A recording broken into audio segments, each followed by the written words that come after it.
Welcome to Frasier on Film, the Frasier TV show podcast with a twist.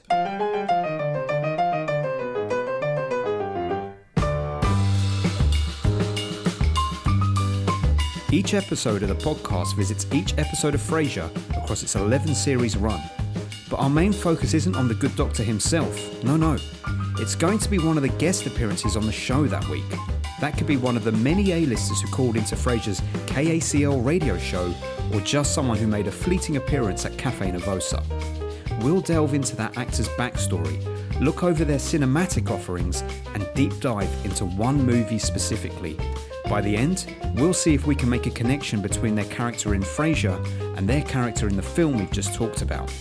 So you'll be hearing about icons and wash-ups, legends and starlets, sherry drinkers and beer guzzlers, blockbusters and B-movies. It's going to be an education in it all. But what if you don't really watch Frasier?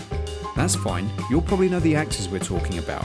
And if you don't really know the actors we're talking about, then that's fine too. You'll know the movies. So whether you're a fan of Frasier or you're a fan of film, this is the podcast for you.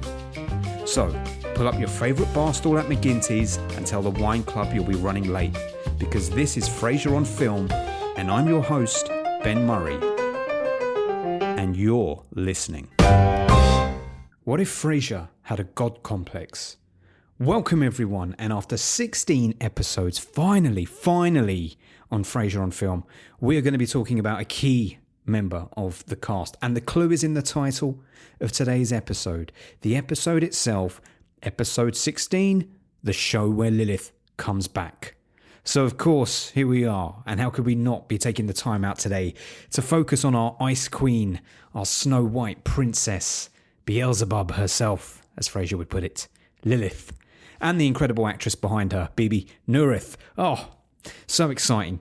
So exciting to find out more about Bebe. I love Lilith's character so much. She's great. I have to say, in the world of sitcoms, particularly in the 80s and 90s, sitcom women were written so poorly. But the writing for Bebe Neuwirth as Lilith is absolutely superb. She eats that dialogue up and she spits it out like a spitting cobra. I can't wait to find out a bit more about her as an actress and also delve into that film of hers, which I have seen before, but I can't really remember her in it at all. The film is Malice, starring Alec Baldwin and Nicole Kidman. But those two A-listers are going to be playing second fiddle to our very own beloved Bebe today. So let's not waste any time at all. Let's dive right into the episode of Frasier where Lilith, after years of playing Frasier's long-suffering wife on Cheers, rejoins him in Seattle. You've led another unsuspecting innocent down one of your dark, dead-end Freudian hallways. Lilith? Overeating is very simply a behavioral problem caused by negative reinforcement. It can be cured quite readily by behavior modification. I see. Well, Seattle, we have a celebrity of sorts on the line. This is my ex-wife, Lilith. What do you mean by celebrity? Oh, they know you. Episode title, the show where Lilith comes back. Air date 3rd of February 1994. Writer Christopher Lloyd. Director James Burrows. So this is the first time since Cheers that we see Lilith. For those who may not really be aware of the backstory, Frasier, obviously a character in Cheers, met Lilith in like season 3 or season 4 of Cheers. They formed a relationship, they got married, and they had Frederick. I'm actually currently watching Cheers. I'm at the back end of season 7, and Lilith is currently pregnant with Freddie. I don't know what happens after that specifically, but obviously because I'm a lifelong Frasier fan, I do know that the two divorce. And this series obviously picks up with Frasier building a new life in Seattle after separating from Lilith and leaving Frederick behind in Boston. But this episode brings Lilith crashing back into his life. She calls him up at KACL as a radio guest. She calls him up to chastise him for the advice that he gave to a previous caller. And of course, as soon as the studio audience hears Bebe Neuwirth's voice, we get a rapturous applause. And of course, there's clashing psychological advice because for those who don't know, Lilith is also a therapist, a clinical psychologist, and she fires lots of barbs at Frasier.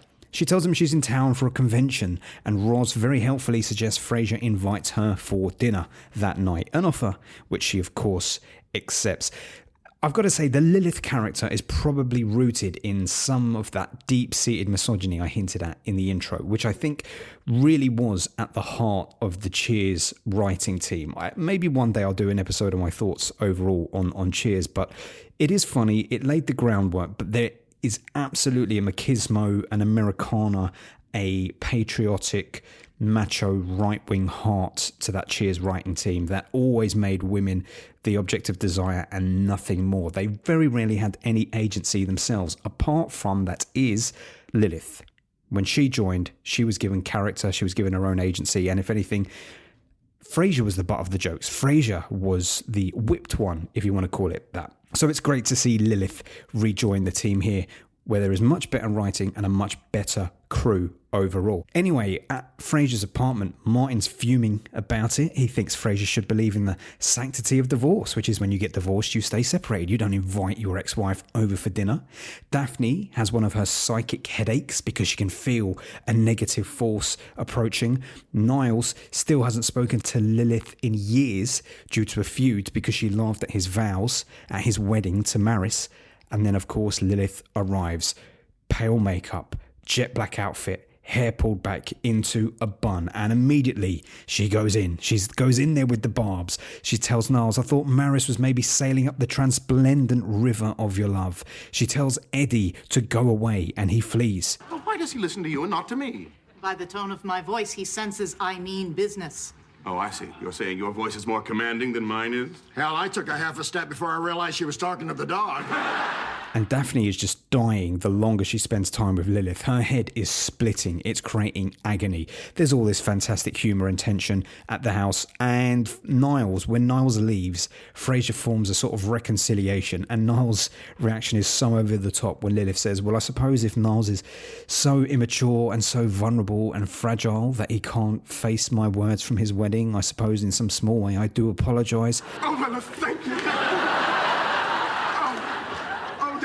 This bad blood between us has gone on far too long.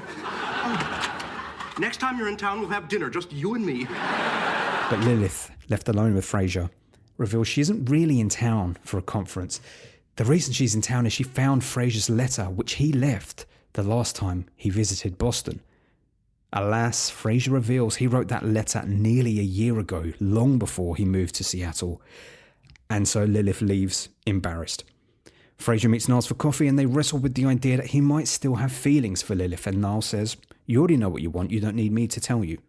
Bunch of humour comes out of that. Cut to Lilith in her hotel room, dressed very professionally. She's in a fucking suite, to be honest with you. She's in a suite, but visually, it's fucking more expensive than my home. Anyway, Frasier arrives. He's offered to take her out to dinner, and she says she decided to be playful, which is why she has let her hair down. And of course, what does that lead to? The bed. They spend the night together. They sleep with one another, and immediately, on waking up, Frasier has that look of regret, and Lilith is very much still invested in it. They've ordered breakfast, and as it arrives, Lilith says, this is a mistake, and Frasier's so relieved. He says to her, of course. It's not that last night wasn't very enjoyable, but who are we kidding? You've gotten on with your life, I've gotten on with mine, I've got a new career, I've reestablished relationships with my family, I've got a whole new set of friends for the first time in years. I'm happy. I mean, for us to even consider getting back together, it's just the stupidest thing two people could do. I meant the eggs. I ordered poached, not fried. Lilith's left in tears, but Frasier reminds her what a strong and wonderful woman she is. And we are reminded of the fact that the two of these people have a really sweet and loving relationship at the heart. One which is explored very beautifully and very tenderly throughout the entire run of Frasier. Their relationship is the bedrock of their son's maturity, but also their own maturity. They just don't realise it themselves then. And she does confess she wasn't in love with him. That isn't why she slept with him. She was lonely and he was horny. And the episode ends with Daphne's headache subsiding as Lilith's plane jets off and takes her back to Boston. A super strong episode, one of the few good episodes where a Cheers regular comes back to the show. I actually think this and the Woody episode are probably the only ones that I enjoy. When I say this, I mean anytime Lilith comes back, because she's fantastic. This episode actually won an Emmy for outstanding editing for a series as well. I don't know what was so good about the editing in this episode. It's just a very solid, very, very strong episode. And I am delighted that what could have happened here is Lilith could have rejoined. People could have taken against it and said, no, Frasier needs to be its own thing. And then we could have never seen Bebe Neuwirth again. We see Bebe Neuwirth at least once a season, I think, on this show. And beautiful thing is she isn't the one always attacking Frasier and making him the butt of the joke. She's often the butt of the joke too, which is what's so great. There's a particularly good episode coming up in a few seasons' time involving her and Niles and Frasier, but we shall get to that. For fans of Frasier, this is someone we are all very familiar with, the character of Lilith being iconic, but how much do we really know about her and her other work? If I'm being honest, my answer is not a lot. I did recently watch her in Spike Lee's Summer of Sam, which she was great in, opposite John Leguizamo, but there's not too much else I've seen. And like I say, I have seen Malice way back in the past, and I loosely remember the story, but I do not recall her character at all. That's why I'm very interested to rewatch the film, because it's a good film from memory, and I want to see what her role was in the film. I do believe she is something of a star, certainly lately on Broadway, but let's go deeper and find out the full story. Ladies and gentlemen, without further ado, Bebe Neuwirth. So I chased this guy down a dark alley, and when he got to the end, he turned and pulled a knife on me. So I gave him a couple of good shots with my nightstick. Fascinating. I have to ask, were you at all aware of any repressed sexual urges while you were pummeling him so mercilessly? Yeah, but I didn't put him in the report. You're having some fun at my expense, aren't you? Not much. So it's maths and ballet and maths and ballet. That is how our Bebe's story begins. Bebe Neuwirth, not Bebe Frasier's agent, Bebe Neuwirth, who was born in Newark, New Jersey on New Year's Eve, all the news, in 1958. Her dad, Lee Neuwirth, was a mathematician who taught at Princeton, and her mother, Sydney, was a painter who also danced as an amateur for the Princeton Regional Ballet Company. And her older brother, Peter, was a mathematician who graduated from Harvard, maths and ballet. See? So Bebe Neuwirth started taking ballet lessons at the age of 5, and that was after watching a production of The Nutcracker with her mother. She wanted to be a ballet dancer, and that was her dream pretty much until her early teens. But unfortunately, when she got to that age, after she went through puberty, she realized how restricted her technique was as a dancer. And she just knew the standard of ballet education, where she lived, where she resided, just wasn't going to cut it. It wasn't going to do it for her. So perhaps as a result of that, she went to Princeton Day School and Princeton High School and began acting out. She became quite rebellious at this time. She was apparently placed in custody for smoking marijuana when she was 13. How could she? How outrageous. Let it be said, that came directly from her Wikipedia page. Now let me tell you, she definitely had a hand in writing that. She definitely wants to make herself out to be rebellious, because who even notes something like that? She was arrested for smoking marijuana when she was 13. That doesn't make you totally anti-authority. I would wager the majority of teenagers have had that experience. Anyway, we love you, Bebe. It's okay. We believe you. You are rebellious. But at that time, she was going to theatre a lot. She saw the musical Pippin in Manhattan, and that changed her future plans. She shifted from wanting to be a ballerina to wanting to become a Broadway dancer. So dance still very much in her blood. So following graduation from Princeton High School in 1976, she began attending the Juilliard School for Dance. But apparently she left after only 1 year because she didn't like the stifling creative environment and the fact that it basically had no Broadway-style dance training. I love creatives who go somewhere to try and learn how to do something in the arts and then immediately turn their backs on it. Like, part of me is like, man, how up your own arse are you that you think you don't need the training? But part of me is also like, yeah, fuck it. Fuck the guidelines. Colour outside the lines. You should. So immediately after leaving Juilliard in 1977, she began singing and taking jazz classes at a New York City-based YWCA. Now, I have to admit, this is very strange. Of course they exist. I've never heard the term YWCA. Of course we know YMCA, but this is the first time I've heard of a Young Women's Christian Association. Of course there would be. I'm pretty sure you wouldn't get Donald Trump dancing to their theme song, though. And anyway, after that, she studied for another 2 years under Susan Shepard and began her Broadway debut with a role in Chorus Line on stage in 1980. I'm going to name some Broadway shows here, folks. So for those of you who get it, cool, you'll know what I'm talking about. For those of you who don't know what I'm referencing, join the club. I don't know these Broadway shows either. So it was Chorus Line in 1980, Little Me in 1982, Sweet Charity in 1986, which coincidentally, I think I might actually be covering on an upcoming episode of Frasier on Film as the film adaptation of one of the guest stars.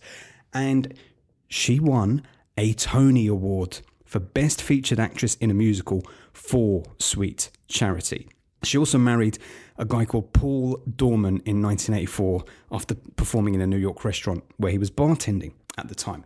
Now this is where her story as Lilith begins and how we chart her path from Cheers through to Frasier. So while she was in LA waiting to receive the Tony Award for her appearance in Sweet Charity in 1985, she auditioned for the role of Dr. Lilith Sternin in the television series, which was doing very well at the time, called Cheers. But apparently at the time, Bebe Neuwirth was not interested in doing television work at all. And her character was just initially planned to be in one episode of the series. I'm in the process of rewatching Cheers. I say rewatching it. I've never properly watched it from beginning to end, so this kind of feels like a first-time run-through. I'm on season 7 at the moment, but I remember when they introduced Lilith, it felt like it was season 3, and she appears, and she clearly was only meant to be in one episode. And I remember thinking at the time, wow, they're going to be bringing her back, so we need to work out how they bring her back after this episode. And sure enough, she's seemingly in every other episode of Cheers that I watch now. Anyway, the writers enjoyed creating her dialogue so much that she was written into more episodes of the show, eventually making her one of the series' recurring actors. Her character, Lilith, obviously eventually marries Frasier, and from the 4th to the 9th season, Bebe Neuwirth is portraying Lilith. And she appeared on the show as a main star for seasons 10 and 11. So I haven't got to that point yet, but my understanding is that she's basically in every episode. Like Kelsey Grammer, when he started on the show as Frasier, neither were given immediate star billing. They didn't even get their name in the opening credits, just the end credits. But they got their portraits in the opening credits for seasons 10 and 11. Those of you who know that Cheers opening tune, they have all the drawings and the characters and whatnot, and as the series went on, they evolved it to give people an aesthetic similar drawing style to the characters they played, if that makes any sense at all. So she apparently auditioned for the role with her arm in a sling because she had had a fall a week earlier, and she won 2 Emmy Awards for Outstanding Supporting Actress in a Comedy Series for the role. Hardly surprising. She won one in 1990 and one in 1991. Her character also made an appearance, this is Lilith, in the series Wings and in 12 episodes of Frasier, which actually earned her a 1995 Emmy Award nomination for Outstanding Guest Actress in a Comedy Series at the 47th Primetime Emmy Awards. Eventually, she left Cheers, obviously, in 1993, and she was offered a regular role as Lilith on the upcoming spinoff we know and love, Frasier. I do have one friend who has a small child. She's got 2 children now, but at the time she had 1. She said, "How could you leave that poor boy? What about your son? I can't believe you left him." I said, "Bonnie, honey, it's a TV show. It's not real." I didn't intend to. I didn't, know that it was a possibility. I just thought, oh, great, Kelsey's doing his own show. That'll be terrific. And then one day they called up and asked me to come and be on it, and I said, without hesitation, absolutely, sure. Following her divorce to Paul Dorman in 1991, 1996 saw Neuwirth play Velma Kelly in the Broadway revival of Chicago. Now, she holds a record when it comes to Chicago. Here it comes. This was the role that brought her the greatest stage recognition to date. more Tony Awards, Critic Awards, all sorts of stuff for Best Leading Actress in a Musical. So after playing Velma, she would return in 2006 to play Roxy. And in 2014, she would return again to play Mama Morton. This makes her the first person to play 3 different characters at 3 separate times during the course of a single Broadway run. She's a record breaker, our Bebe. But the 90s were also seeing her starting to branch out into films. Her fame as Lilith got her small roles in films, such as Say Anything in 1989, Pacific Heights in 1990, which I can't remember her in it, but that was a very good, very creepy film with Michael Keaton and Melanie Griffiths, I think. And in 1990, she started doing more prominent supporting roles. Green Card in 1990, Bugsy in 1991, and Malice in 1993, all of which she received acclaim from critics for her performances. So that bodes well when we come to covering Malice today. But her first lead role in movies came in 1993 when she played Margaret, a married woman attracted to Wesley, that was Will Patton, in the thriller comedy film The Paint Job. Never heard of it, mate. Never heard of it. If that's a leading role, it led nowhere. Her other credits and films that I have seen, Jumanji, the original, although I think she was in that recent remake with The Rock or whoever the hell that was, Summer of Sam, which I spoke about at the beginning of this episode, excellent film, she's super cool in it. Liberty Heights, The Adventures of Pinocchio, Tadpole, The Associate, How to Lose a Guy in 10 Days, The Faculty, and Woody Allen's Celebrity. In 2005, she appeared in a musical revue called Here Lies Jenny and began touring with a one-woman cabaret show with pianist Scott Cady. The cabaret would include music by people like Stephen Sondheim and John Lennon and Paul McCartney. And in 2009, she married for the second time to director and producer and writer Chris Calkins in a ceremony officiated by the actor Peter Chiotti. In 2010, she returned to Broadway to create the role of Morticia Addams in an original production of The Addams Family opposite Nathan Lane. That would be super cool, and I cannot think of anyone better placed to play Morticia apart from perhaps Angelica Houston herself. In 2019, Neuwirth returned to the stage with the Philadelphia Theatre Company, appearing in A Small Fire. And in 2024, she returned to Broadway to play Fraulein Schneider in a revival of Cabaret, for which she received a nomination for the Tony Award, of course. I love being on stage more than anywhere else. Really? Yeah, that's where I'm most at home. That's where I'm the most confident. That is where I'm the most who I actually am. That's how, when I am, how do I say this? It's when I'm most myself, is when I'm performing someone else, or just performing on a stage. I've been on stage since I was 7, and dancing in ballets at MacArthur Theater in Princeton, and that's just, as long as, if I was on stage, I was okay. If I was off stage, maybe not so much. In the last decade or two, Neuwirth has had recurring roles on Bored to Death, Blue Bloods, and Madam Secretary, as well as a brief appearance once again on the recent Frasier revival. So that means Lilith as a character has lived for almost 40 years, nearly as long as Kelsey Grammer's Frasier has.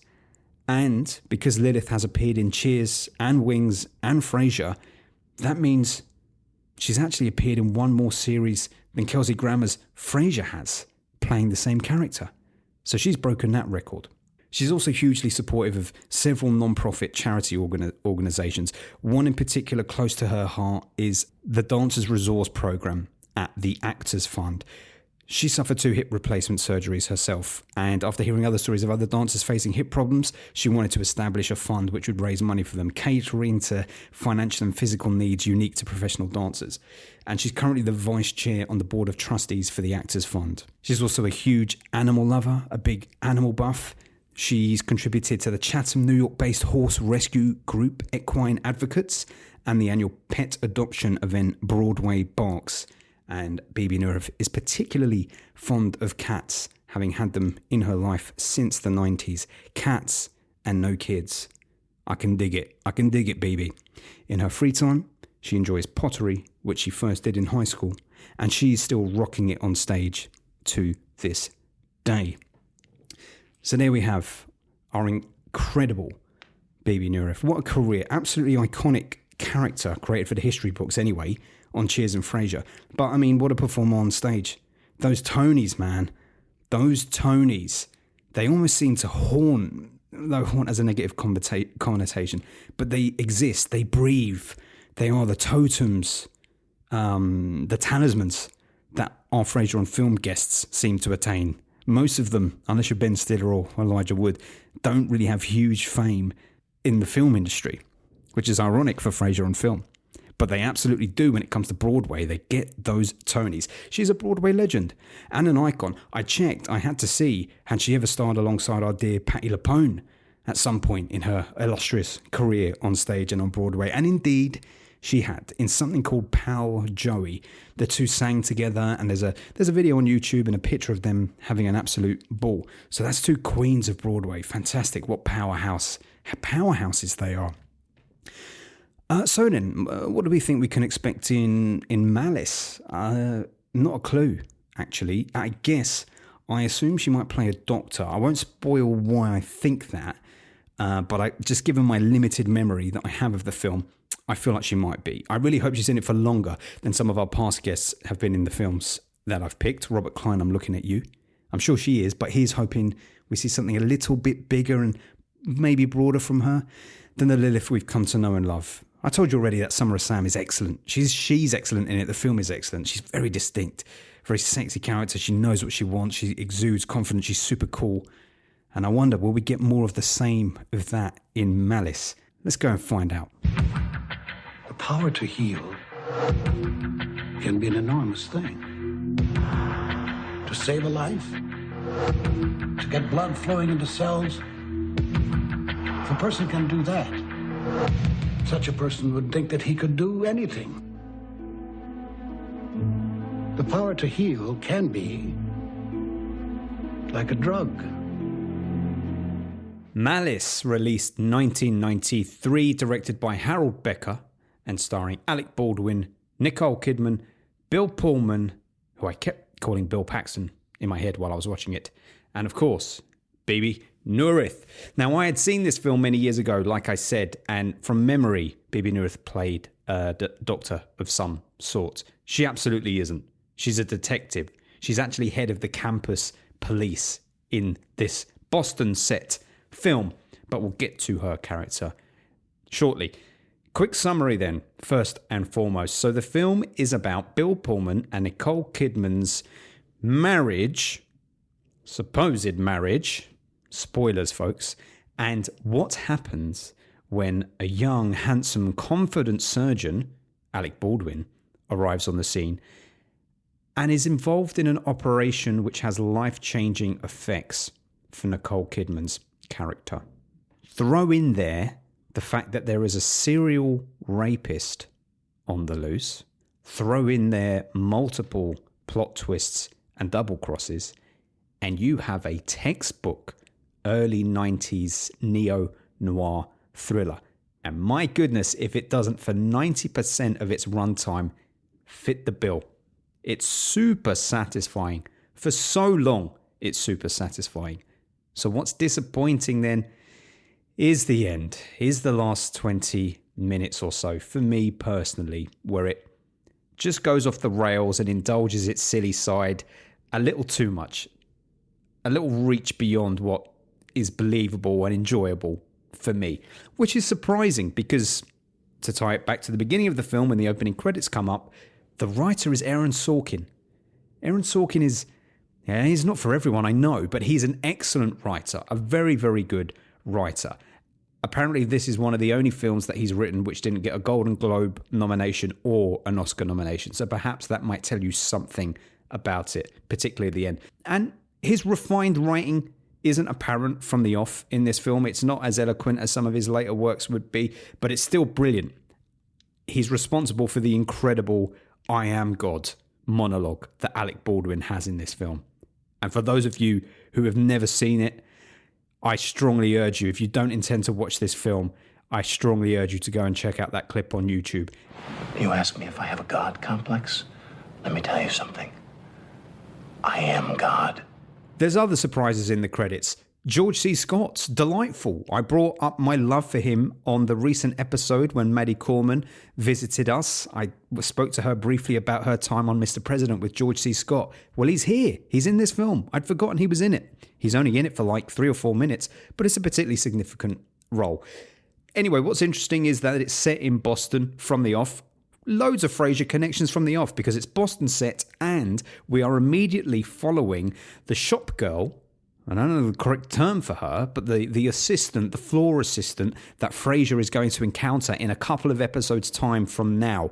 She's in the film from the off, and she's actually the serial rapist's first victim. Now, let me say something about this serial rapist concept.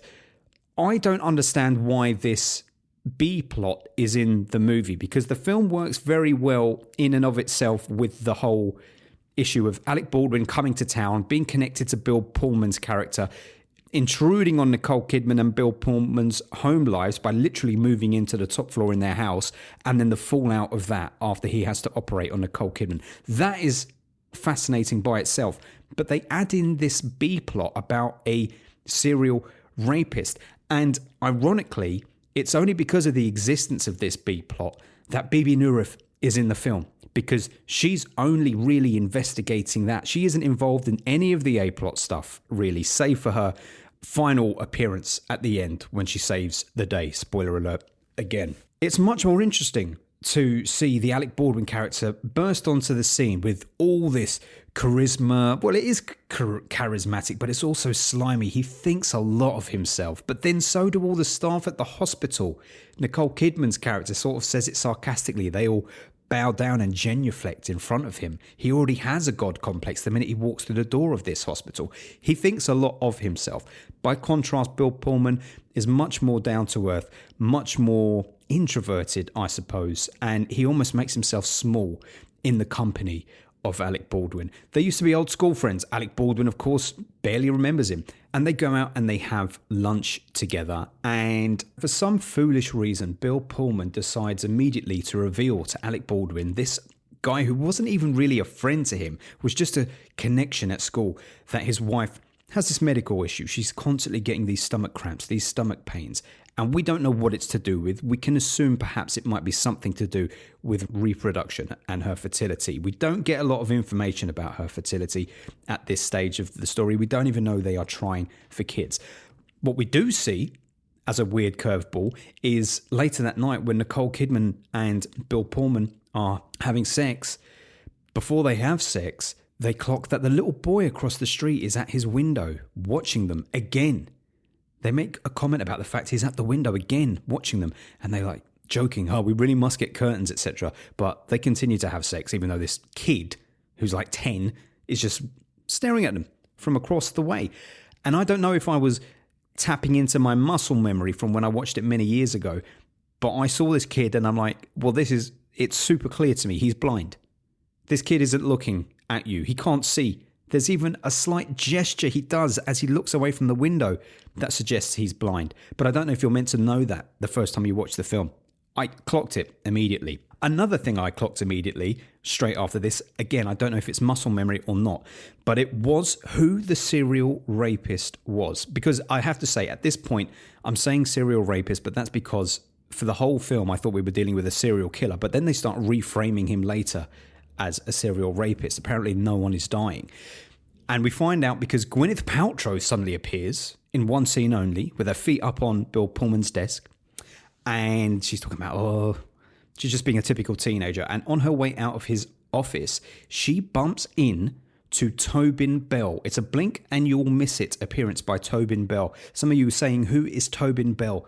Does the name John Kramer mean anything to you?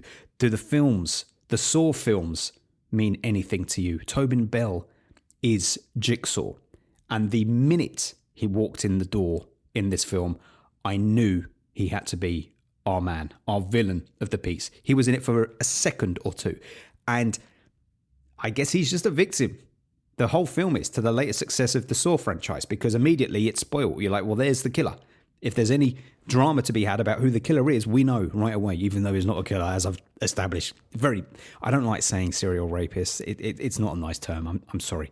I will find another term for it, like the serial. Let's just call him the serial Anyway, she clearly doesn't last in 90s films at all because she's killed off. She's popped off too. So these things are happening simultaneously with the A plot, which is Nicole Kidman getting pissed off with Alec Baldwin having moved into their house, getting ill, cramping up, and finally ending up on the table, and Alec Baldwin having to operate on her. We get this very unique scene where Alec Baldwin has been drinking. He's drunk loads of whiskey. He's been talking to Bill Pullman, who's sort of casually said, I'd give an arm for $1 million. And Baldwin really latches onto that and he's like, really? What would you give for that amount of money? What would you be willing to lose? Which is going to be, he's paying it forward to the reveal later in the film. And then after copious amounts of drinking, sleazing and whoring himself around with women, Alec Baldwin is called into surgery while Bill Pullman has been called to the police station because now he's a suspect for these murders because his mud from his soil, mud from his back garden has been found in some of the victims' homes, as has some other DNA, so he has to give a sperm sample. Meanwhile, Baldwin is forced to operate on Nicole Kidman, who has a 4-week-old fetus, which is going to be aborted as part of the surgery. He's had to remove one of her ovaries, and it looks as though a second ovary is not doing well. And he speaks to Bill Pullman when he finally turns up to the hospital and says, I've got a level with you. We need to act quickly. This is the reality. If I remove the second ovary, she won't be able to have kids. And Bill Pullman is devastated, but says, go ahead.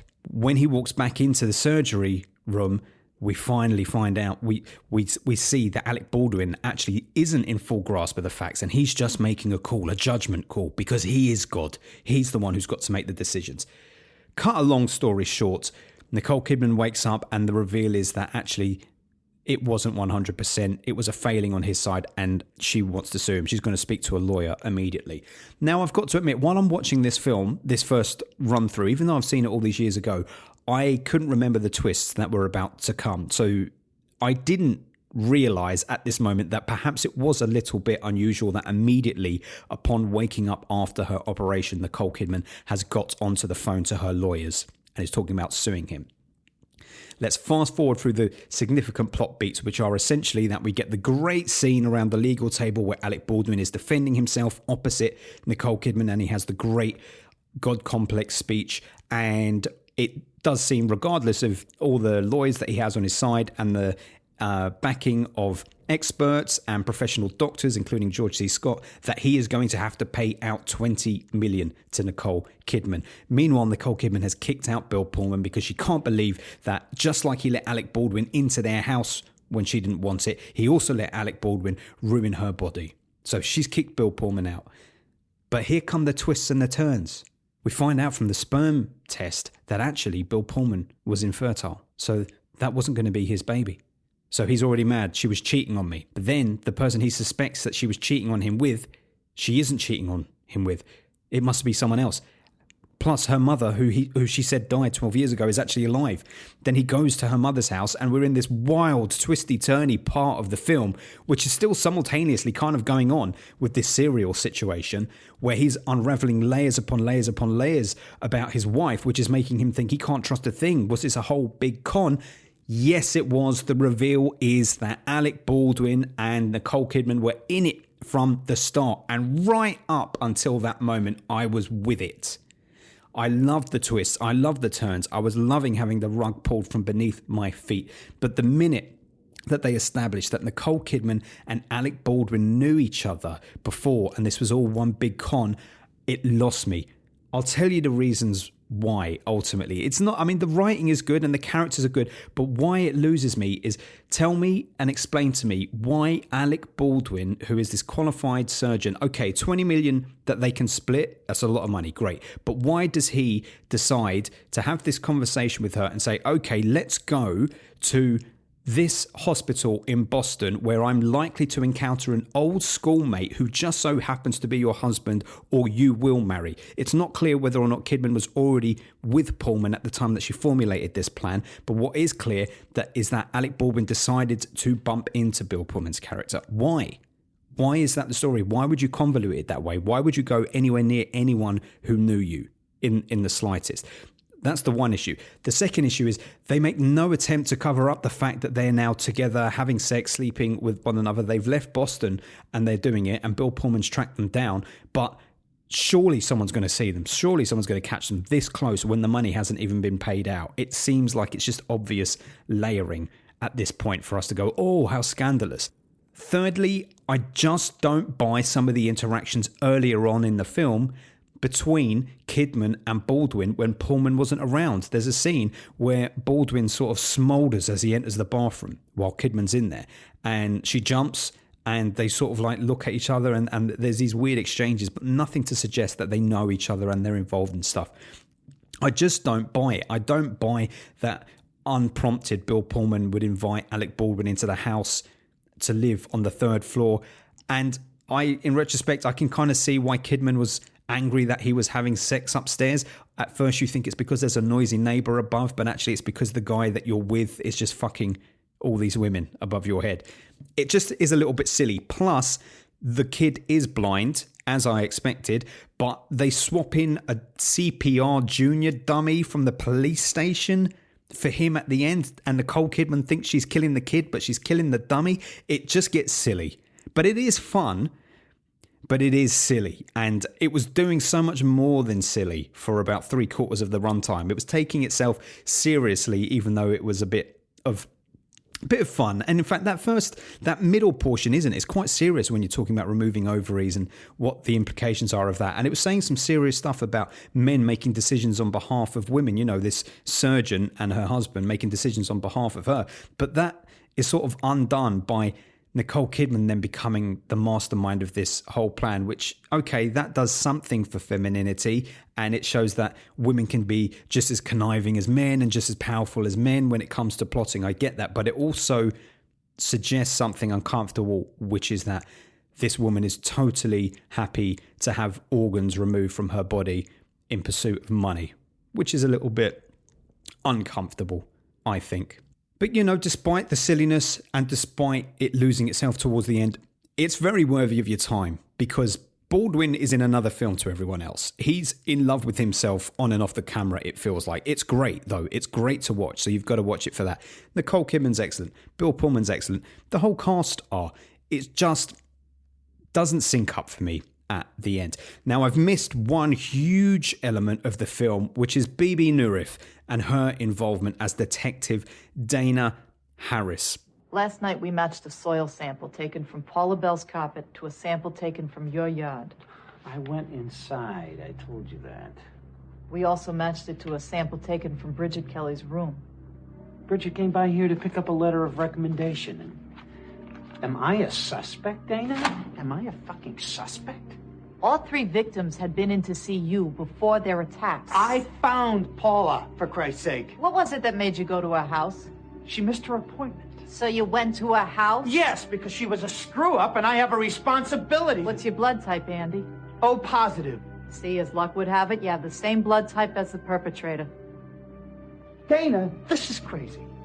In my entire life, I have never harmed anyone. It almost feels like nobody else could have played Dana Harris. What did we need? We needed Lilith. We needed someone who was strong, someone who spoke honestly, someone who thrived in a male's world and would cut them down to her size and didn't need any help from anyone else and would put people in their place. That's what Lilith Bebe Dana does in this film from beginning to end. She saves the day and she is the star of the show in many ways. I'll tell you why. From the off, we're introduced to her with this broad Boston accent, which is great to see. Like, it's so removed from Lilith when she opens her mouth. And she appears with Bill Pullman. I told you I kept calling him Paxton. She arrives with Bill Pullman at the hospital after the first victim has been attacked. And I thought Bill Pullman and her were just going to be detectives together. I have no idea why he's at the hospital. It's only because she's one of his students who's been attacked. It's just Lilith. It's just Bebe Neuwirth who is the detective. And it only becomes clear when she then visits Bill Pullman in his school office 20 minutes later and says, don't forget, only one of us is a detective. And I was sitting there thinking, oh yeah, I've just realised he's actually in a school. Why did they frame it as if he was a detective at first? It's really not clear. But she's confident with him. She's assertive with him. She's in her jacket. She's in essentially a pinstripe suit with a knee-length skirt, like Lilith would approve of. She's ready to break up the boys' party. She knows that the serial rapist has access to the students' schedules because he always gets into the house while they are out. But somehow she's perplexed when Bill Pullman says, "What about their hair?" Like, she reacts as if she hasn't got a clue what he's talking about. But she's a detective, so surely this fact that he shaves off all their hair as part of it should make sense immediately to her. And then she reoccurs throughout the film. She's always appearing with Bill Pullman, only ever with Bill Pullman. There's an argument that she could exist just in Bill Pullman's head, but she turns up to say, "We need to take you for a sperm test to rule you out as a suspect." She turns up to buy him a drink when he finally cracks the case by encountering the serial rapist. And she takes him out for a drink and says a great line after Bill Pullman tells her that the second and a half when he was told that he had a baby with Nicole Kidman, but then found out that it was going to be aborted, was the happiest second and a half of his life. And she says, "That's the worst story I have ever heard." Very Lilith, very blunt. And she then says, "How well do you know Tracy? My brothers, my father, many people say my honesty, I wield it like a blunt tool and I hurt people. I really hope that I'm not going to do that now, but I need to tell you something." And it's her revelation that he is infertile that spurs on the dramatic second half of this film. And the next time and last time that we see Bebe Neuwirth, she turns up with a gun to Nicole Kidman's head to save the day. In that typical male cop role, she completely assumes that role in this film and is quite excellent. She doesn't need to be in it for longer than 10 minutes overall, and she feels those 10 minutes so well. The narrative is essentially structured through her, and in many ways she is the most empowered, the strongest, and the most aspirational woman in this film. I do still wonder why we need this B plot, and if I were to look into it and try and give it credit, I would suggest that perhaps it is saying, despite what we are seeing Nicole Kidman doing, the malice, to refer to the film's title, that exists in the universe is that women are still ultimately vulnerable at the hands of violent and dangerous men. Bebe Neuwirth is on the case. She brings down violent women at the end, and she tracks down violent men throughout. It makes her a role model in many ways, and in a film which doesn't completely cut the mustard by the end, she is part of its greatest moments, and I am sure that she's proud of her performance in this film.